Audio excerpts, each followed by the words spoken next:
Siapa yang tidak mengenali olahraga yang cukup memacu adrenalin ini?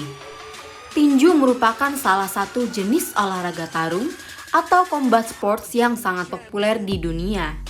Secara harfiah, tinju adalah olahraga bela diri yang menampilkan dua orang dengan berat sama bertanding, yaitu saling melepaskan pukulan di tempat bernama ring dalam waktu yang sudah ditentukan. Dunia mengenal petinju-petinju hebat mulai dari Muhammad Ali, Mike Tyson, hingga juara dunia tinju masa kini seperti Tyson Fury.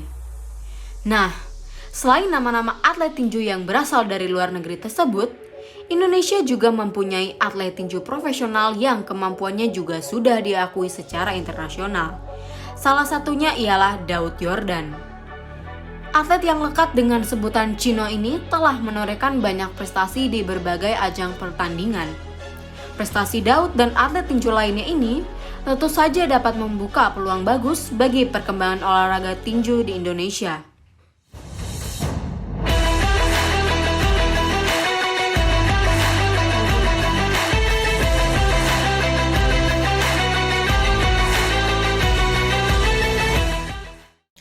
Salam olahraga. Ya pemirsa, kembali lagi bersama saya Natania dalam acara Portal Sport Talk yang akan menemani waktu akhir pekan Anda selama beberapa waktu jam ke depan. Pemirsa, sudah dari dulu mengenal olahraga tinju, atlet profesional Daud Yordan memiliki kisah dan pengalaman uniknya sehingga ia bisa sampai di titik ini. Bagaimana ya kisah selengkapnya? Berikut reportasenya untuk Anda. Daud Yordan, pria kelahiran Ketapang tahun 1987 ini merupakan salah satu atlet kebanggaan Indonesia. Atlet yang kerap dipanggil Daud Chino Yordan ini resmi mengganti julukannya menjadi Daud The People's Champion Yordan setelah mempertahankan gelar WBC Asia Boxing Council Silver Super Lightweight setelah mengalahkan atlet tinju asal Thailand yakni Vanya Yuthok. Kemenangan tersebut merupakan satu dari sekian banyak prestasi yang pernah ia dapatkan. Dari 46 pertandingan, ia telah meraih total 42 kemenangan dan saat ini masih memegang gelar juara dunia pada 2021 versi IBA dan WBO Oriental. Sepanjang perjalanan karirnya, Daud meraih 8 kali kejuaraan tingkat Asia versi WBC, IBO, IBA, dan WBO.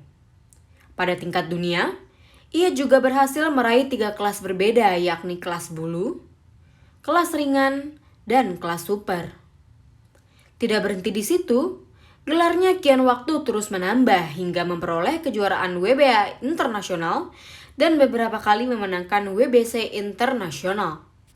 8 tahun, saya hijrah dari sebuah kecamatan tempat saya lahir ke ibu kota kabupaten, tepatnya kalau tidak salah ya tahun-tahun 93 atau 94 dan, saya mulai, mengikuti kepelatihan tinju yang ada di kota kabupaten. Di sana saya mulai berlatih, mulai mengenal olahraga tinju, namun memang, kita paham bahwa sarana dan prasarananya juga amat sangat minim, terlebih di tahun-tahun itu. Kita tahu bahwa negara kita tidak lebih berkembang daripada saat ini. Nah, berangkat dari situ ya saya berlatih, saya mendedikasikan kehidupan saya untuk olahraga tinju meskipun memang kala itu saya masih tergolong kanak-kanak karena masih sekolah SD.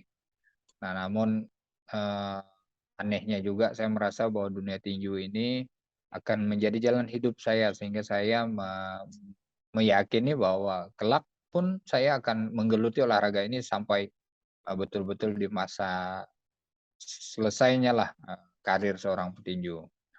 Nah, seiring berjalan waktu saya, berlatih, lalu saya mendapat kesempatan bertanding di berbagai event baik daerah maupun nasional, walaupun, tentu dengan, tingkat kategorinya, kategori anak-anak, kategori remaja.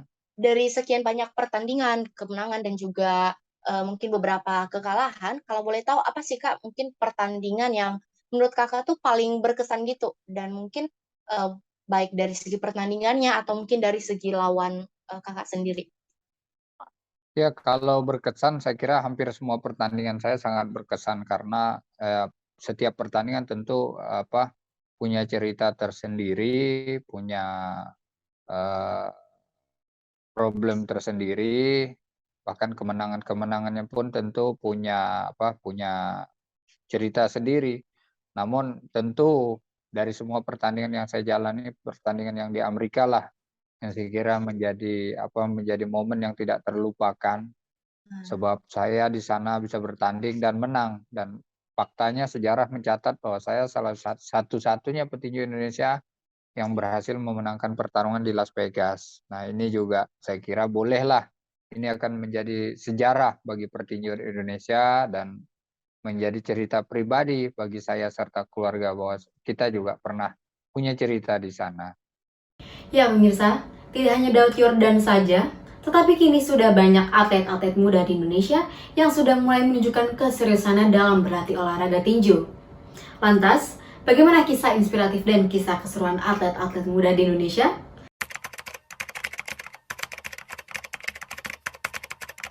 Kalau dari atlet tinju sih saya dari umur 16 di Jawa Timur. Tapi saya diambil ke Jakarta dari tahun 99.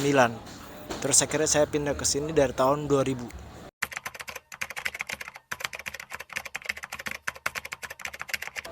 Udah ada 7 pertandingan, nanti tanggal 29 Oktober ada pertandingan di Malang, sama November nanti ada pertandingan di Padang juga. Kalau pertandingan sih saya udah nggak hitung ya, tapi saya sempat juara nasional ya, berkisaran 35 kali tanding di Indonesia.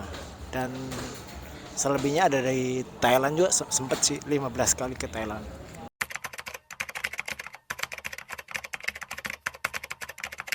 Ada biasanya kalau mau tanding itu kita harus jaga berat badan, dan biasanya kita latihan bareng sama atlet-atlet yang lain untuk nurunin berat badan bareng, kayak misalnya kita suka lari jauh bareng gitu.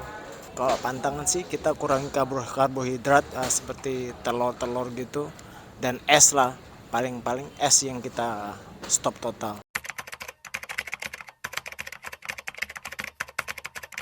Kalau seorang atlet sih harus ada komitmen diri bahwa diri dia ya cocok untuk jadi atlet gitu, dan dia menikmati bidang itu gitu loh. Kalau nggak ada itu ya percuma, jangan terjun ke bidang atlet. Itu sih buat saya.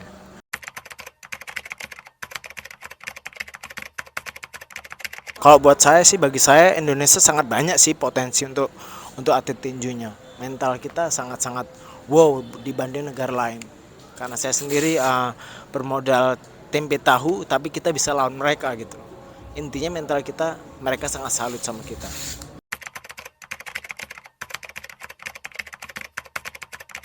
Tetap semangat, pasti Indonesia pasti suatu saat pasti akan ada promotor yang mau kembangin kalian sih.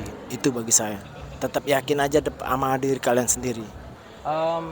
I hope they can train hard, like, because there's two types of pain. There's the pain of regret and pain of discipline, and I'd rather choose the pain of discipline, because once you get into boxing, you cannot really go back anymore. And if you really want to win in boxing, you have to get serious from the start. You cannot get serious at the end, because it's a hard sport. It's a lonely sport.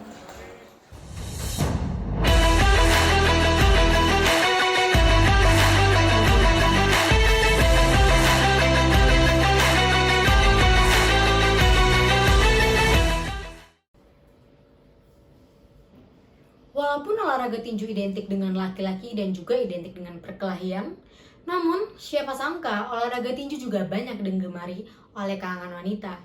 Seperti wanita yang satu ini, ia merupakan salah satu pelatih di daerah Jakarta Selatan.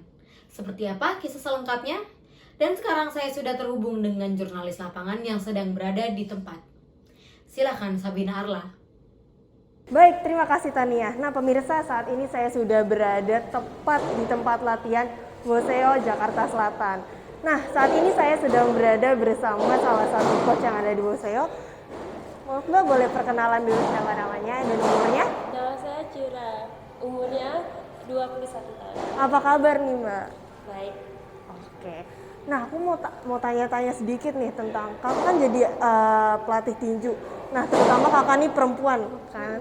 Kira-kira kakak tuh udah berapa lama sih jadi pelatih tinju? Untuk saya udah jadi pelatih tinju sekitar 2 tahun. Tapi dari sebelum itu udah masuk dalam dunia tinju dari umur 15. Oh, dari umur 15 tahun. Keren banget. Nah, kalau boleh tahu tantangannya apa sih kak? Kan kakak kan perempuan kan, pasti punya tantangannya tersendiri gitu sama jadi pelatih tinju.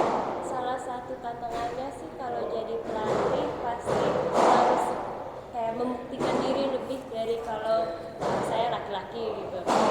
Nah, satu pertanyaan terakhir nih dari aku.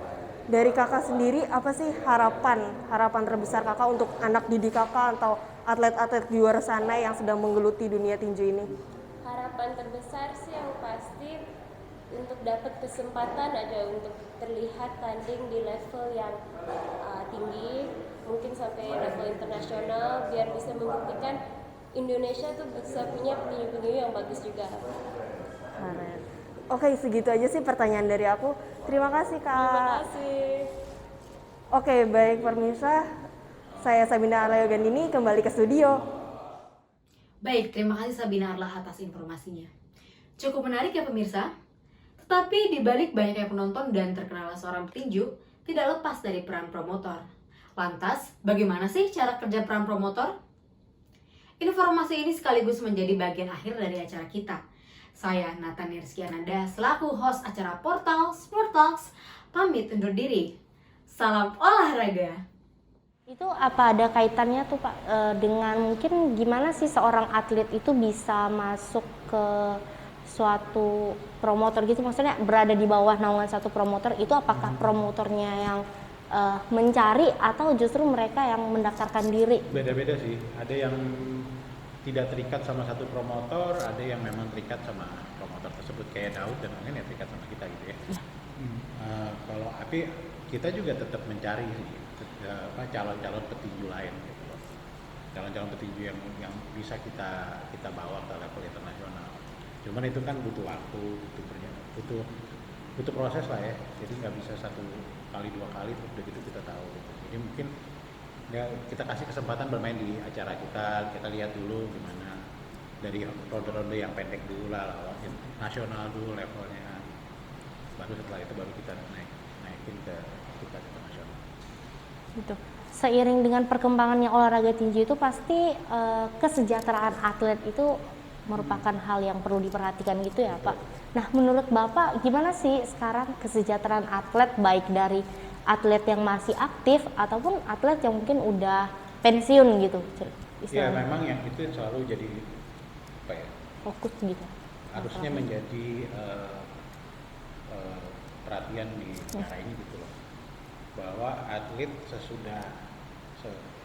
selagi aktif mereka memang mesti terjamin hidupnya, dan setelah mereka pensiun pun harus terjamin hidupnya, ya kan. Jadi maksudnya jangan sampai ketika mereka udah tidak bertanding, tidak membawa nama negara lagi, tidak membawa itu dilupakan gitu. Itu kan sebetulnya ya yang memang sampai saat ini saya pikir itu harus menjadi tugas lah untuk kita bisa tetap menjaga staraf hidupnya atlet gitu ya. Ya kalau untuk kita sendiri ya kita bicara skala kecil lah ya. Untuk kita sendiri sih so far sih kita bicara Daud gitu ya. So far sih Daud sih baik-baik aja gitu. Dan dia punya tempat tinggal, dia punya mobil, dia punya bahkan dia punya sasana atas namanya sendiri gitu. Betul. Jadi ya menurut saya dia salah satu atlet yang tahu masa depannya mau ngapain. Ya. Itu sih. Jadi penting gitu loh. Atlet tuh mesti tahu masa depannya mau ngapain sih kalau udah aktif gitu. Sangat-sangat kalau bagi saya sih ya itulah promotor kita sangat mementingkan diri mereka sendiri gitu loh. Kayak saya kan tadinya saya juara nasional, cuman saya gantung sarung tinju gara-gara orang Indonesia sendiri jual sabuk saya ke negara lain. Saya nggak ada kalah TKO, tapi mereka udah stop saya. Saya bilang, "Woi, saya champion," saya bilang, "saya nggak mau, saya mau terus sampai akhir ronde biar juara saya tetap ada gitu loh." Tapi ternyata orang Indonesia sendiri yang jual sabuk itu, jadi saya kecewa. Dan Indonesia pelatih saya tidak belain saya, ya udah saya gantung sarung tinju.